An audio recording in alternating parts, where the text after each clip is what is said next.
Before we dive into this incredible story, I want to thank you for stopping by. If you enjoy stories about life, family, and redemption, please like this video and subscribe so you don't miss our next inspiring tale. Now let's begin. An old man sat alone on a park bench, his weathered hands holding a cup of coffee that had gone cold hours ago. He hadn't spoken to another human being in 47 days. His grandchildren had stopped calling. His son had moved to another state. His wife had passed away 5 years ago. He was completely alone. Then a stranger appeared. A young man with kind eyes and a backpack. He sat down on the bench without asking permission and said, "I'm not sure why, but I feel like I'm supposed to be here. I'm here to stay." Those simple words changed everything. But what this old man didn't know was that this stranger was about to teach him the most important lesson of his life. A lesson about family, second chances, and what it truly means to matter to someone. If you want to see how a random encounter becomes a beautiful story of human connection, keep watching. His name was Robert Taylor and he was 73 years old. Robert lived in a small house on Maple Street in a quiet suburb of Portland, Oregon. The neighborhood had changed over the decades. Young families had moved in and then moved out. New houses went up. Old houses like his fell into quiet decline. His yard wasn't overgrown, but it wasn't beautiful either. It was just there, like Robert himself, existing but not really living. The house had 3 bedrooms, but Robert only used one of them. The master bedroom held his bed and nothing else. He'd given away most of his belongings after his wife Margaret died. She had filled this house with life, color, and laughter. Without her, the rooms just felt empty. Robert had worked as an accountant for 42 years. He'd been good at his job, competent and reliable. When he retired at 65, the company gave him a watch and a cake. Nobody stayed in touch. His work friends had their own lives, their own families. Robert had never really been their friend. He'd just been the quiet guy who showed up, did his job, and went home. His marriage to Margaret had been good, but their son David had been a disappointment that neither of them discussed openly. David was successful. He was a lawyer in Seattle, but he was always busy. Too busy for regular visits. Too busy for long phone calls. Too busy to really know his father. David had moved to Seattle 20 years ago. Now he called once a month, usually on Sunday mornings, and the conversations were always the same. "Hi Dad, how are you?" "Good." "That's great. Things are fine here. Work is busy." "Okay Dad, I've got to go. I love you. Goodbye." Then Margaret got sick. Cancer. The kind that doesn't give you much warning before it takes everything away. Robert spent 3 years watching the strongest person he knew become weaker every single day. He learned to be a nurse, a caregiver, and a companion. He read her poetry. He held her hand. He sat beside her in the dark when the pain was too strong for sleep. When she died, David came home for the funeral. He cried in the church. He hugged his father. Then he left 2 days later, saying he had to get back to work. That was 5 years ago. The days had become a routine of quiet emptiness. Robert would wake up at 6 in the morning out of habit, though he had nowhere to go. He would make coffee and oatmeal. He would read the newspaper, though the news never seemed good anymore. He would watch television in the afternoon. He would eat a simple dinner, usually something Margaret had taught him to make. He would go to bed at 9 o'clock. Sometimes he would sit on the front porch and watch the neighborhood. He'd see families walking together. He'd hear children laughing. He'd watch teenagers on their phones, barely noticing the world around them. He'd see couples holding hands. Everyone seemed to have someone. Everyone except Robert. The mailbox contained mostly bills and advertisements. No letters. No cards. No personal correspondence. The phone rarely rang. When it did, it was usually a telemarketer. Robert had become a ghost in his own life, transparent and forgotten. He went to the grocery store and nobody noticed him. He attended church on Sundays and nobody asked him how he was doing. He existed in a kind of social invisibility that was worse than loneliness because it meant nobody even wondered where he was. He'd thought about moving in with David, but David's life in Seattle didn't have room for an aging father. There was his career, his social commitments, his girlfriend who didn't have children and probably didn't want any, especially not an elderly man living in the spare bedroom. Robert didn't want to be a burden, so he stayed in his house and told himself that was okay. But it wasn't okay. Every day felt the same. Every night was long and quiet. Every morning when he woke up, there was a moment of confusion about why he should bother getting out of bed. Then came the Thursday morning when Robert went to the park bench. He did this sometimes. He would walk to the small park 3 blocks from his house, the one with the old oak trees and the bench that faced the duck pond. He would sit there for an hour or two just watching the water. He didn't think about anything in particular. His mind was usually blank. That morning, Robert sat on his usual bench with his cold coffee, staring at the water. He noticed the ducks didn't really interact with each other much. They seemed alone even when they were together. They ate, they swam, they flew away. Alone. That's when the stranger appeared. The young man couldn't have been more than 30. He had kind eyes, the type of eyes that look at you like you're actually real. He had shoulder-length brown hair and wore a simple backpack. He sat down on Robert's bench, leaving a respectful distance between them, and looked at the pond. For a long time, neither of them spoke. Then the young man said, "Beautiful day, isn't it?" Robert was so unused to being addressed by strangers that he didn't answer right away. He looked at the young man, trying to understand what he wanted. "Yeah," Robert finally said. "It is." The young man smiled. "I'm not sure why, but I feel like I'm supposed to be here. I'm here to stay." It was an odd thing to say, especially to someone you just met. But there was something honest about it. Something that made Robert believe the young man meant what he was saying. He wasn't making small talk. He was making a statement. "What's your name?" Robert asked. "Marcus," the young man said. "I'm sorry, I don't mean to be strange. I've been traveling for a while, and I'm learning to listen to my instincts. Something told me to sit on this specific bench and talk to you." Robert didn't believe in instincts or fate or God's plan. He believed in accountancy, logic, and facts. But he was so hungry for human connection that he didn't push back. "I'm Robert," he said, "and you're welcome to sit here as long as you want." Marcus smiled bigger. "I think I will." For the first week, Marcus appeared at the bench every morning at 9 o'clock. Robert started waking up earlier. He'd have his coffee before Marcus arrived. He'd make sure he was presentable. For the first time in years, Robert was looking forward to a part of his day. The conversation started small. They talked about the weather. They talked about the ducks. They talked about the neighborhood. Marcus asked questions and Robert found himself actually answering them, going into details he hadn't spoken about in years. "How long have you lived in this neighborhood?" Marcus asked on the 3rd morning. 37 years, Robert said. "My wife and I moved here when we first got married. We thought we'd raise our family here. We thought we'd grow old here." "Did you?" Marcus asked. "Raise a family?" "We had a son," Robert said. "David. He's a lawyer. Very successful. Very busy." Robert didn't explain the rest. He didn't explain that his son rarely called. He didn't explain that he was essentially forgotten by the only family he had left. But somehow Marcus seemed to understand anyway. "Family is complicated," Marcus said. "My father and I didn't speak for 8 years. We were both stubborn. We both thought we were right about something that probably didn't matter much." Robert looked at him. "Did you patch things up?" Marcus's expression became sad. "He died before we got the chance. It's my greatest regret. Don't make the same mistake I did, Robert." After that conversation, Robert did something he hadn't done in 5 years. He picked up the phone and called his son. It went to voicemail. Robert left a message. "Hi David, it's Dad. I was just thinking about you. I hope you're doing well. Call me when you get a chance." David didn't call back for 3 weeks. Meanwhile, Marcus became part of Robert's life in a way that was both mysterious and comforting. He didn't ask for money or anything material. He didn't seem to want anything from Robert except his company. They would sit on the bench for hours. Sometimes they talked. Sometimes they sat in silence. Robert learned that Marcus had dropped out of college at 22 and spent the last 10 years traveling around America. He worked odd jobs, landscaping, house painting, moving companies.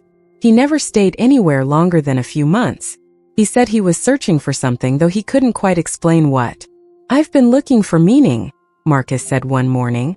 "I thought I'd find it in famous places or with famous people. I thought I'd find it in cities or mountains or traveling the world. But I'm starting to think meaning isn't something you find. It's something you create with other people. Robert nodded. He understood that in a way he couldn't quite articulate. By the second week, Robert invited Marcus to his house. He was nervous about it, like he was inviting a stranger into his life. Which technically he was. I could make lunch, Robert said. If you'd like. Marcus's eyes lit up. I would love that. I've been eating from convenience stores and diners for months. A home-cooked meal would be amazing. Robert made what Margaret had taught him to make. Roasted chicken, roasted vegetables, and fresh bread from the bakery. It wasn't fancy, but it was made with care. Marcus ate like he was experiencing the most delicious food of his life. This is incredible, Marcus said. Who taught you to cook like this? My wife, Robert said. Margaret. She passed away 5 years ago. Tell me about her, Marcus said. So Robert did. He told Marcus about Margaret's laugh, which was loud and uninhibited. He told him about how she would dance in the kitchen while she cooked. He told him about how she would make his favorite dessert on his birthday, even when she was too sick to stand. He told him about how the house had felt alive when she was in it, and how it had felt empty ever since. Marcus listened without interrupting. When Robert finished, Marcus had tears in his eyes. She sounds like she was an incredible woman, Marcus said. And I'm sorry you lost her. Thank you, Robert said quietly. After that lunch, Marcus started staying at Robert's house during the day. He would help with small tasks around the house, fixing the fence, painting the back door, helping in the garden. He didn't ask to stay the night, and Robert didn't ask him to leave. By the third week, Robert did something else he hadn't done in years. He called David again. This time David actually answered. Hi Dad, what's wrong? David's voice had that worried tone it always had when Robert called. In David's mind, only bad news prompted phone calls. Nothing's wrong, Robert said. I just wanted to tell you about someone I met. His name is Marcus. He's a young man who's traveling around the country. He's been very kind to me, and I wanted you to know that I'm doing okay. Actually, I'm doing better than I have in years. There was a pause on the other end of the line. That's good, Dad, David said finally. I'm glad you're meeting people. That's healthy. He's coming to dinner on Saturday, Robert said. I'd love it if you could join us. Over video call, I mean.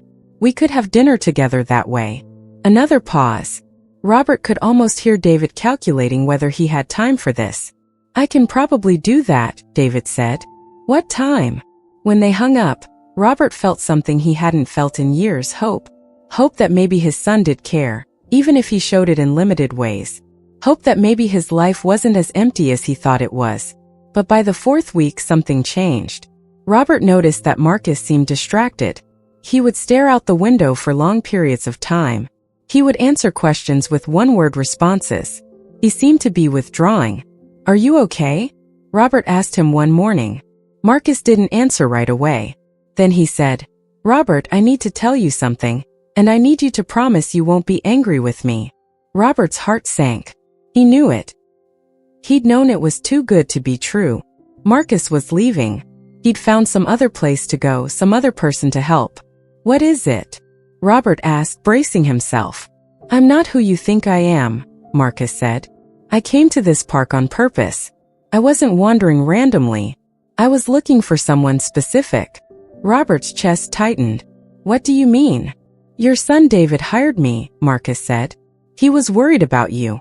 He noticed during your phone calls that you seemed isolated. He asked me to come here and befriend you, to help you feel less alone. Robert felt like he'd been punched. All of this, the friendship, the connection, the meaningful conversations, it had all been an act. It had been paid for. It hadn't been real. He stood up from where they were sitting. Get out, he said quietly. Robert, please let me explain. No, Robert said. I don't want to hear it. I appreciate what you were trying to do, but this isn't what I needed. I needed real friendship, not a performance. I needed someone to care about me for me, not because they were being paid. Just go. Marcus left. Robert didn't see him the next day or the day after that. For a few days, Robert told himself that he was better off. He'd been foolish to believe that a stranger could genuinely care about him. He'd wasted his time. He was back where he started, alone. But then something unexpected happened. David called. "Dad, I need to explain why I hired Marcus," David said. "And I need you to listen before you get angry." Robert didn't want to listen, but he did anyway. "I've been selfish," David said. "I know that. I've been too busy with my own life to really be there for you. But I noticed in your voice during our last conversation that something was different.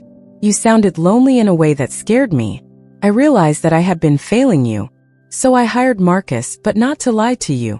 "That's exactly what he did," Robert said bitterly. "No," David said.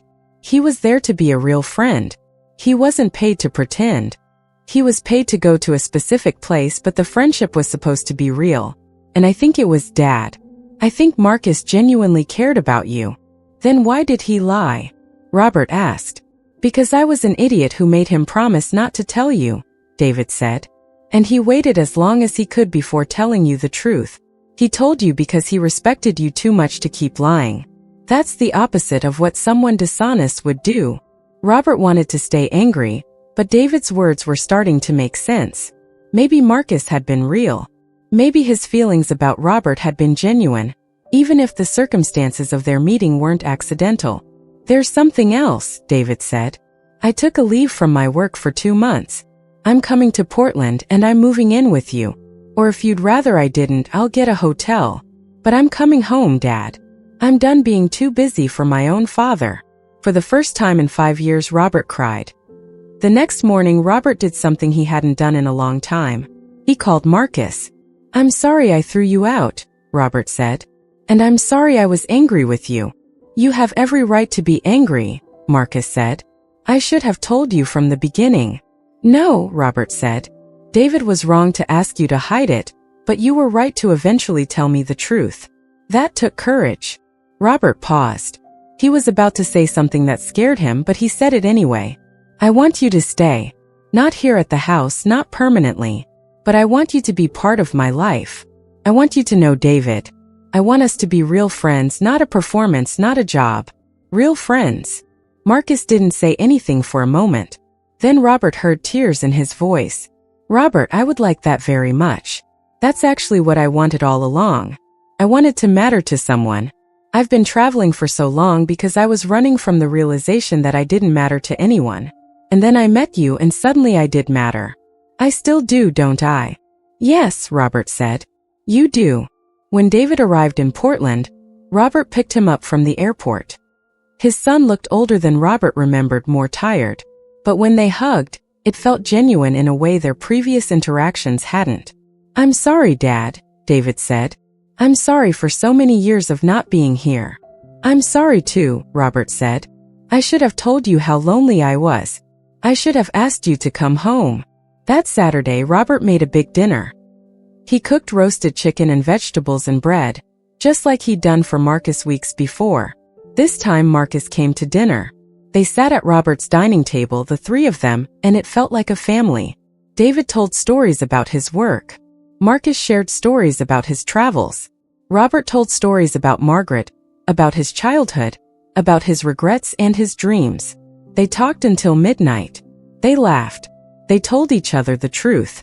After dinner, Marcus said something that changed Robert's life.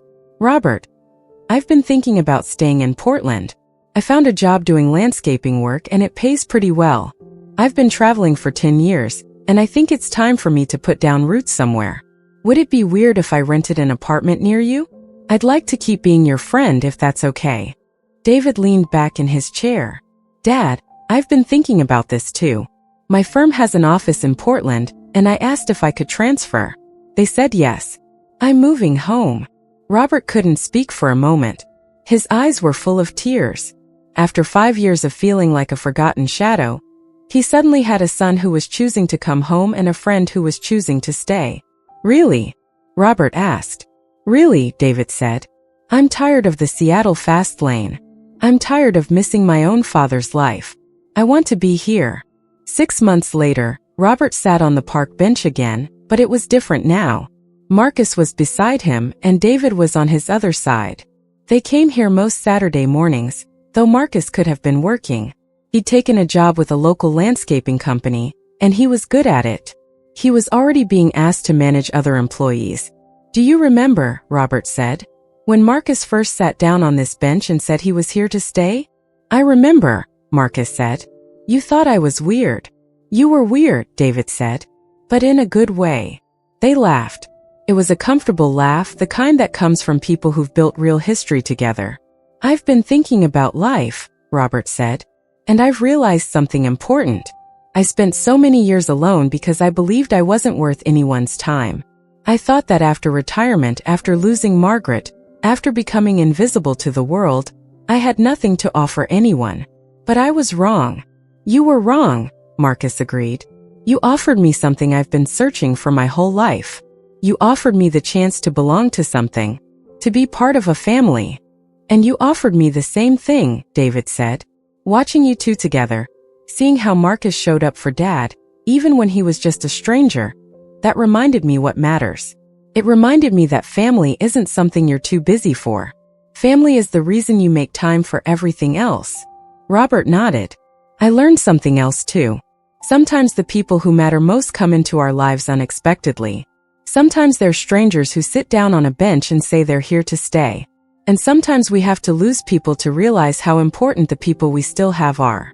The three of them sat in silence for a while, watching the ducks on the pond. The ducks still seemed alone even when they were together. But Robert understood now that wasn't the whole story. Connection wasn't about being visible to everyone. It was about being truly seen by someone. It was about mattering to at least one other person in the world. "I've decided to do something," Robert said. "I'm going to volunteer at the senior center, helping other people who are lonely, listening to their stories, because now I know that nobody should have to go through what I went through, feeling like they don't matter." David put his hand on his father's shoulder. "That's beautiful, Dad. Margaret would be proud." "She would," Robert agreed. "She was always the one pushing me to do more, to care more, to live more. I was so lost after she died that I forgot how to live at all. But I remember now." Marcus looked at Robert with those kind eyes that had first made Robert feel real again. "You changed my life too," Marcus said.